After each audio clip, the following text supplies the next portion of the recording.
Welcome to channel. ఈ రోజు మనతో పాటు రమగారు ఉన్నారు. నమస్తే రమగారు. నమస్తే జయ. రమగారు, చందమామ కథలు చెప్పుకొని చాలా రోజులు అవుతుందండి. ఏదైనా ఒక మంచి కథ. మనం సిరీస్లు చెప్పుకుంటున్నాం కదా, చందమామల కథల్లో నుంచి కూడా ఒక సిరీస్ ఏదైనా సెలెక్ట్ చేసుకుని చెప్పుకుందాం ఈసారి. తప్పకుండా. చిన్న చందమామ కథ ఒకటి చెప్దాం. మామూలుగా మనకి కోపిష్టి వాళ్ళు ఉంటారు. ఎంత ఎక్స్టెంట్కి వెళ్ళిపోతారో వాళ్ళు. ఆ పోతే పో, వెళ్తే వెళ్ళిపో, నేను సంబంధం అలా మాట్లాడేస్తారు కోపం వచ్చినప్పుడు. తర్వాత రిపెంట్ అవుతారా అవరా అని నాకు ఎప్పుడు డౌట్ వస్తుంటుంది. పోతే పోతారు. అయ్యో పిల్లాడు బయటికి వెళ్ళిపోతాడు, ఆ పోతే పోతాడు, నాకేం అదే నీకేం సంబంధం ఎందుకు ఉండదు, నీ పిల్లాడితో నీకు సంబంధం ఉండదు, వాడే వస్తాడనో ఏదో ఉంటుంది వాళ్ళకి నమ్మకం. నేను ఒక కథ చదివాను, చందమామ కథ. అది ఎప్పుడు తలుచుకుంటూ ఉంటాను అనమాట నేను. కోపిష్టి భర్త. భలే ఉందండి టైటిల్. ఒక ఊళ్ళో ఒక గోపాలుడు అని ఒక కుర్రాడు ఉన్నాడు. పరమ ధూర్తుడు, అమిత కోపిష్టివాడు. పెద్దగా అమ్మా నాన్న ఎవరు లేరు, ఏదో 1-2 ఎకరాల పొలం ఉంది, ఏదో సేద్యం చేసుకునేవాడు. వాడికి పెళ్లి చేశారు చుట్టాలు పక్కాలు కలిసి. ఆ పెళ్లి కూతురు పేరు కమల. అమ్మాయి మంచి పనిమంతురాలు, చక్కగా పనిచేసేది. కానీ వీడికి అన్నిటికీ కోపం వచ్చేది. మాట్లాడితే దుర్భాషలాడి తిట్టేవాడు, ఏదో ఒకటి అంటాడు. ఎంత పని చేసినా మెప్పు లేదు. కోపం వచ్చిందో వాడు ఏదో ఎందుకు కోపం వస్తుందో తెలీదు, కోపం వచ్చాకపోదు, నోటికి ఏదో ఒకటి అంటాడు. మామూలుగా కోపం వచ్చిన వాళ్ళు ఏం చేస్తారు, జనరల్గా అరుస్తారు, విసిరేస్తారు. మల్లాది వెంకటకృష్ణమూర్తి గారు రాసిన ఒక కథలో కోపం వస్తే ఆయన అన్నం ఎక్కువ తినేస్తాడట. కోపం ఎవరి మీద చూపించాడు, ఆయన ఎక్కువ అన్నం తినేస్తాడు. ఆయన అన్నం ఎక్కువ తినేస్తున్నాడు, పక్క వాళ్ళకి మిగలదు, తినేస్తున్నాడు అంటే ఆయన కోపం వచ్చినట్లు. ఆయన ఏం చెప్పడు పైకి, ఆయన అన్నం గబగబ తినేస్తాడు. అన్నం అయిపోయిందని ఆవిడ రెండోసారి మళ్ళీ వండుకుంటూ ఉంటుంది. ఆ కథ కూడా నాకు చాలా నచ్చింది అనమాట. ఎంత బాగుందో నిజం కదా. వాళ్ళ మీద వీళ్ళ మీద చూపించకుండా కొంతమంది కోపం వస్తే అన్నం తింటూ మానేస్తారు. కోపం వస్తే అన్నం తింటాం మానేసి వాళ్ళు మా దగ్గర బోళ్ళంత మంది ఉన్నారు. కోపం రాగానే వాళ్ళకి ఆకలి అయిందంటే, కోపం వస్తే ఎక్సైట్మెంట్ లోపల ఒక ఉద్రేకం కదా, ఇంకా ఆకలిస్తుంది. అవును, మొండితనానికి మానేస్తారు అంతే, అది నిజం. అందుకే కోపం భోంచేస్తున్నారు అని చెప్తారు మన వాళ్ళు. ఈ కోపిష్టి భర్త కథలో ఇతను తెగ తిట్టిపోసేవాడు. ఆ అమ్మాయి ఏడ్చేది, ఏమిటి ఇట్లా ఎంత తిడతావు, ఎంత పని చేసినా నీకు మెప్పు లేదు, పో అంటే బయటికి పోతాను కదా, ఎప్పుడు ఇట్లా తిడుతూ ఉంటే ఎవరి వల్ల అవుతుంది అని అంటూ ఉండేది. ఒకరోజు ఎప్పుడు ఆ అమ్మాయి ఈ మాట అనంగానే మొగుడు అన్నాడు, పో ఎక్కడికి పోతావు, అయితే వెళ్ళిపో, మా ఇంట్లో ఉండక్కర్లేదు నువ్వు అన్నాడు. ఠకీమని చీపురు అక్కడ పడేసి నడిచి వెళ్ళిపోయింది బయటికి. అంత విరక్తి పుట్టించేసాడు అనమాట. ఆ ఎక్స్టెంట్కి తీసుకురాకూడదు కదా. వెళ్ళిపోయింది బయటికి. వెళ్ళిపోయింది. ఇతనే అనుకున్నాడు, ఏ పక్కింటోని వెనకింటోని కూర్చుంటుంది, కాసేపు అయ్యాక వస్తుంది అనుకున్నాడు. చూశాడు, రాల. చీకటి పడింది, రాల.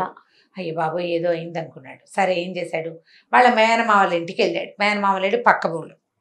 ఏమనుకున్నాడు, కోపం వచ్చి వాళ్ళ మేనమావల ఇంటికి వెళ్ళిపోయి ఉంటుందని ఊహించాడు. ఆ మేనమావలు పాపం, ఇది అమ్మాయికి అమ్మ నాన్న లేరు. ఆ మేనమావలు రాచి రంపాన పెట్టేవారట దాన్ని చిన్నప్పుడు. ఓహో, అమ్మాయి పెళ్ళయింది బతికిపోదానరా దేవుడా అని మొగుడు దగ్గరికి వస్తే వీడేమో ఇలా తిట్టిపోసి కాల్చుకు తింటాడు. వాళ్ళ ఇంటికి కూడా వెళ్ళాల. వాళ్ళు ఏమన్నారు, అదే అబ్బాయి పర్వాలేదు అమ్మా, ఇక్కడికి వస్తే మేము పంపిస్తానులే అన్నారు. సరే మర్నాడు ఆ దారిలోంచి అతను తిరిగి వస్తుంటే ఒక బండి రాములని వాళ్ళ ఊళ్ళో బండివాడు ఉన్నాడు. ఆ బండివాడు అన్నాడు, మీ ఆవిడ ఫలానా ఇంత ఈ రంగు చీర కట్టుకుని ఇంత ఉంటుంది అమ్మాయి అయినా, నేను రామాపురంలో దింపాను అమ్మాయిని అని చెప్పాడు. బండి వెళ్తుంటే అడిగింది, ఎక్కడికి వెళ్తున్నావు అన్నాని, రామాపురం వెళ్తున్నానన్నాను, బండి ఎక్కించుకున్నాను, రామాపురంలో ఎవరింటికి వెళ్తావని అడిగాను, ఎక్కడో చోట దింపు నా దారి నేను వెళ్తానంది, అక్కడెక్కడో మధ్యలో దింపాను, అమ్మాయి దగ్గర బట్టలు లేవు, డబ్బులు లేవు, ఏమీ లేవు, ఒట్టి చేతులతోటే వచ్చింది, ఫోన్లే ఆడకూతురని అక్కడ దింపేశాను అన్నాడు. అక్కడి నుంచి ఎవరింటికి వెళ్ళిందో వాడికి తెలియదు. వీడేమనుకున్నాడు, రామాపురం ఎలా వెళ్ళాలి అని దారి ఏదో చూపించాడు. ఏమనుకున్నాడు, ఈ దారి అయితే బోల్డు దూరం అవుతుంది, బండి వాడే 4 గంటలు 5 గంటలు వెళ్తే తను నడిస్తే ఎప్పటికి వెళ్తాడు. అందుకని ఏమనుకున్నాడంటే చుట్టుదారి ఏదో ఒక చిన్న దారి ఉంది, ఆ దారిలో వెళ్దామని అడవికి అడ్డం పడి నడవడం మొదలుపెట్టాడు. చీకటి పడిపోయింది. ఏం చేస్తాడు, ఆకలి మండిపోతోంది ఓ పక్కన లోపల. ఈ పెళ్ళాం ఎక్కడికి వెళ్ళిపోయిందో తెలియదు, దాని మీద పిచ్చి కోపంగా ఉంది, ఏం చేయాలో తెలియట్లేదు. తన కోపం వల్లే అమ్మాయి వెళ్ళిపోయిందని వాడికి అర్థం కాలేదు. కానీ ఇప్పుడు భార్య లేకపోతే ఎట్లా, చుట్టుపక్కల వాళ్ళందరూ తిట్టారు. చక్కగా బుద్ధిమంతురాలు పెళ్ళం చక్కగా దొరికితే దాంతోపాటు ఉండకుండా ఇలా చేసావు, నువ్వేదో తిట్టావు అందుకే వెళ్ళిపోయిందని అందరూ అతన్ని తిట్టారు. మేనమామలు కూడా అడిగారు, ఏమన్నావు, ఎందుకు వెళ్ళిపోయిందంటే ఏమన్నాను, అన్నిటికీ రోజు అదే అంటాను నేను. ఊ అంటే ఊ అన్నావంటాను, ఆ అంటే ఆ అన్నావంటాను. ఉప్పు తక్కువైతే ఉప్పు తక్కువైపోయింది, కాస్త తక్కువైతే ఏమవుతుంది? నీకు అది రాదా ఇది రాదా, నీకు బుద్ధి లేదా జ్ఞానం లేదా, ఇలా పెంచారు అలా ఏమిటి, ఇలాగే కదా అందరూ మాట్లాడతారు. ఇది ఏం చేయాలో తెలియలేదు. సరే అడవిలో ఓ పక్కన కూర్చున్నాడు మూల. అలా ముందుకెళ్తుంటే ఏదో కాస్త ఖాళీగా ఉంది, తెరిపిగా కూర్చునేసరికల్లా ఆ దారిలో ఒక చిన్న గుహ లాంటిది ఉంది. కొంతమంది బందిపోటు దొంగలు ఆ గుహలో తలదాచుకుంటారు.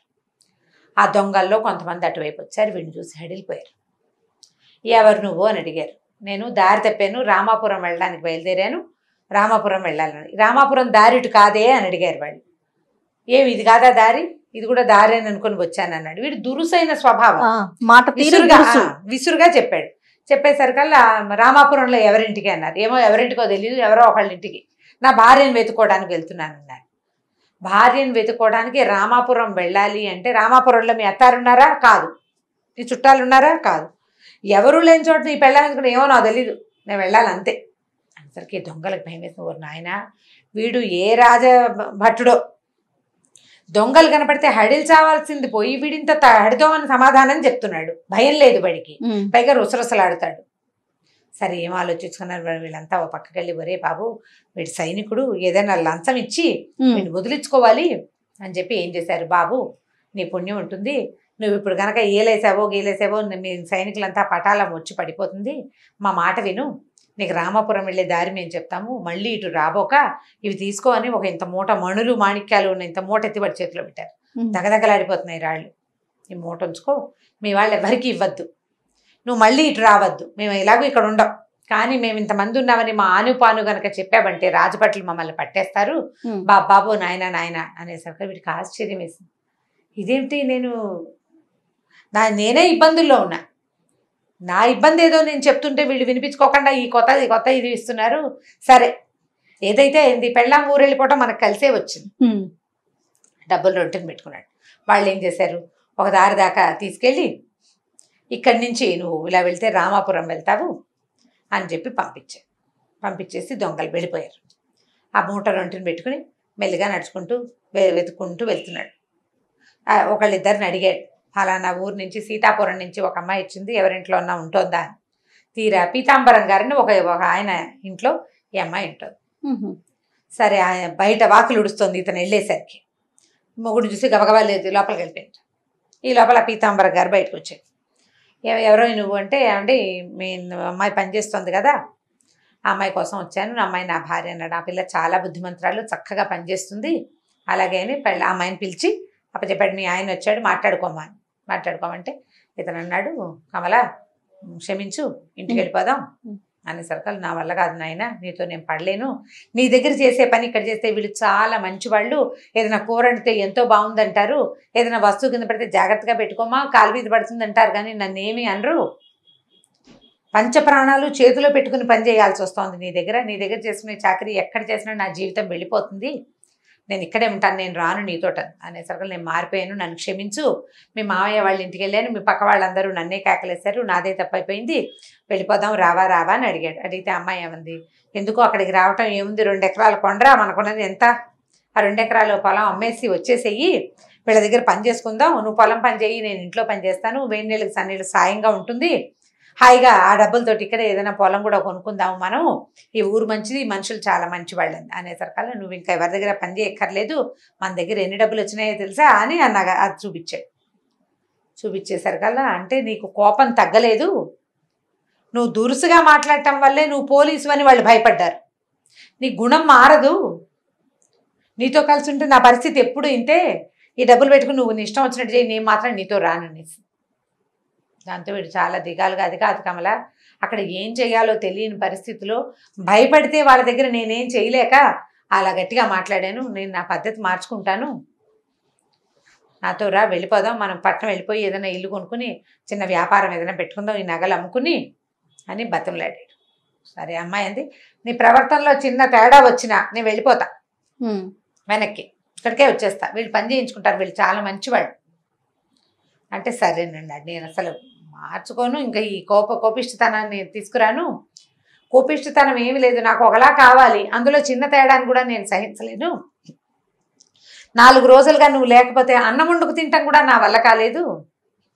అప్పుడు తెలిసి వచ్చింది. అప్పుడు నాకు తెలిసి వచ్చింది, నాకు కూడా తెలిసింది. ఒక తోడుగా ఒక వ్యక్తి ఉంటే దాన్ని చెడగొట్టుకోకూడదని నాకు అర్థమైంది. నేను ఇంకెప్పుడు అట్లా చేయనని బాగా బతిమలాడి ఒప్పించుకున్నాడు. సరే, ఆ ఇంటి వాళ్ళు ఏమన్నారు, పిల్ల చాలా మంచిది నాయన, బుద్ధిమంతురాలు, ఎప్పుడైనా అవసరమైతే ఇక్కడికి రండి అని చెప్పి ఇద్దరిని వీడుకోలు పలికేశారు. ఇతను భార్యను తీసుకుని, ఆ గోపాలం ఈ కమలను తీసుకుని సిటీకి వెళ్ళిపోయాడు. ఓ ఇల్లు కొనుక్కుని చిన్న వ్యాపారం పెట్టుకుని భార్య భర్త చక్కగా పిల్లల్ని కానీ పెంచుకుని స్థిమితంగా ఉన్నారు. ఇక అతను ఎప్పుడు ఈ కోపంగా ప్రవర్తించకుండానే ఉన్నాడు, శాంతాన్ని అలవరుచుకున్నాడు అనమాట. కథ కంచికి మనం ఇంటికి. బాగుంది రమ్మగారు.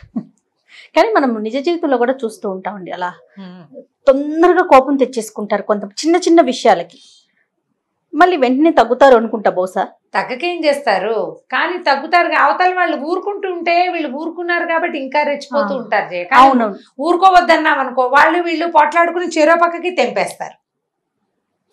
కష్టం. ఇప్పుడు ఎలా సాచువేతగా పోవాలి కదా జీవితం, సందర్భానుసారం. అంతే కదండి, సందర్భానుసారం సాచువేతగా వెళ్ళాలి. పోట్లాడుకుంటే ఏమవుతుంది, పైగా కోపం అవతల వాళ్ళు పడుతున్నారని నీకు నోటుకొచ్చిన మాటలు అంటూ ఉంటే ఎలా కుదురుతుంది? అన్నిసార్లు పడలేరు కదా. అన్నిసార్లు పడరు, అన్నిసార్లు సమయం నీకు అనుకూలంగా ఉండదు.